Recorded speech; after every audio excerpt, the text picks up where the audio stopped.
अच्छे लोगों के साथ हमेशा बुरा क्यों होता है? भागवत गीता में श्री कृष्ण जी ने अर्जुन को इसका जवाब देते हुए यह बात समझाते हैं कि लोगों को उनके कर्मों का फल हमेशा मिलता है। गीता सार में आपने महसूस किया होगा कि जो लोग अच्छे कर्म करते हैं वो परेशान रहते हैं, वही जो बुरे कर्म करते हैं वो खुशी से रह रहे होते हैं। अच्छे कर्म करने वाले परेशान होते हैं कि आखिर उन्हें इतनी परीक्षा क्यों देनी पड़ रही है, जबकि जो अधर्म की राह में है वो खुश है और जिंदगी का लुत्फ उठा रहे हैं। अगर आपके मन में भी ये सवाल आया है तो आज हम आपको इसका जवाब देंगे। ये जवाब वो है जो भगवत गीता में लिखा है और श्री कृष्ण ने अर्जुन को दिया था। भगवत गीता में वर्णित कथा के अनुसार जब भी अर्जुन के मन में कोई दुविधा होती थी तो वह श्री कृष्ण के पास पहुंच जाते थे।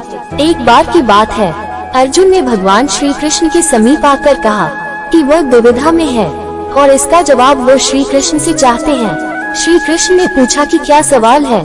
अर्जुन ने कहा, मुझे ये जानना है कि अच्छे लोगों के साथ हमेशा बुरा ही क्यों होता है, वही बुरे लोग खुशहाल दिखते हैं। अर्जुन के मुंह से ऐसी बातें सुनकर श्री कृष्ण मुस्कुराए और कहा, मनुष्य जैसा सोचता है और महसूस करता है वैसा कुछ नहीं होता है, बल्कि अज्ञानता की वजह से वो सच्चाई नहीं समझ पाता है। अर्जुन उनकी यह बात समझ नहीं पाए। इसके बाद श्री कृष्ण ने क्या कहा वो जानते हैं। श्री कृष्ण ने अर्जुन से कहा, पार्थ, मैं तुम्हें एक कथा सुनाता हूँ, उसे सुनकर तुम समझ जाओगे कि हर प्राणी को उसके कर्म के हिसाब से ही फल मिलता है। प्रकृति हर किसी को अपनी राह चुनने का मौका देती है। अब वह मनुष्य की इच्छा पर निर्भर करता है कि उसे धर्म की राह चुननी है या अधर्म की। कथा शुरू करते हुए श्री कृष्ण ने कहा, एक नगर में दो पुरुष रहा करते थे। एक पुरुष व्यापारी था जिसके जीवन में धर्म की बहुत महत्ता थी। वो पूजा पाठ में यकीन रखता था। वो हर रोज मंदिर जाता था और दान धर्म भी करता था और हर रोज भगवान की पूजा करता था। वही दूसरा पुरुष बिल्कुल विपरीत था। वो हर रोज मंदिर तो जाता था लेकिन पूजा करने नहीं बल्कि मंदिर के बाहर से जूते चप्पल चुराने, उसे दान और धर्म से कोई लेना देना नहीं था। समय बीतता गया और एक दिन बहुत जोर की बारिश हो रही थी। इस वजह से मंदिर में पुजारी के अलावा कोई नहीं था। ये बात जब दूसरे पुरुष को पता चली तो उसने कहा कि यह सही मौका है मंदिर का धन चुराने का। पंडित से नजर बचाकर उसने मंदिर का सारा धन चुरा लिया। उसी समय धर्म कर्म में विश्वास रखने वाला व्यक्ति भी मंदिर पहुंचा। दुर्भाग्य से मंदिर के पुजारी ने उसे ही चोर समझ लिया और चिल्लाने लगे। वहाँ लोग एकत्र हो गए और उसे बहुत मारा। किसी तरह वो बचते बचाते वहाँ से निकला तो दुर्भाग्य ने उसका साथ वहाँ भी नहीं छोड़ा। मंदिर के बाहर वही एक गाड़ी से टकरा गया और घायल हो गया। फिर वो व्यापारी लंगड़ाते हुए घर जाने लगा तो रास्ते में उसकी मुलाकात उस पुरुष से हुई जिसने मंदिर से धन चुराया था। उसने कहा, आज तो मेरी किस्मत चमक गई, एक साथ इतना सारा धन मिल गया।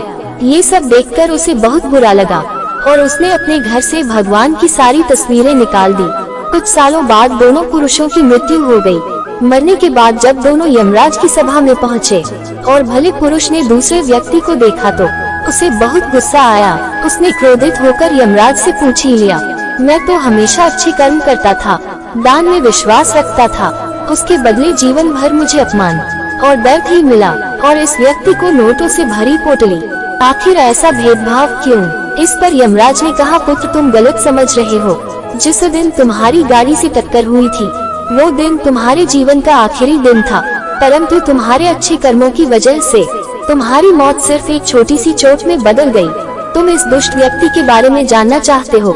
दरअसल इसके भाग्य में राजयोग था, मगर इसके कुकर्मों और अधर्म की वजह से वो सिर्फ एक छोटी सी धन की पोटली में बदल गया।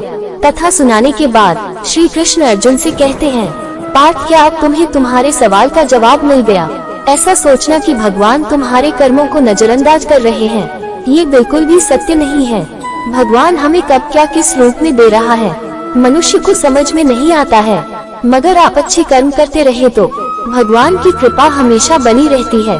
इसलिए अपने अच्छे कर्मों को बदलना नहीं चाहिए, क्योंकि उसका फल हमें इसी जीवन में मिलता है। इसलिए मनुष्य का फर्ज है कि वो हमेशा अच्छे कर्म करते रहे, क्योंकि श्री कृष्ण ने गीता में भी बताया है कि किसी के द्वारा किया गया कर्म बेकार नहीं जाता है, चाहे वो अच्छा हो या बुरा।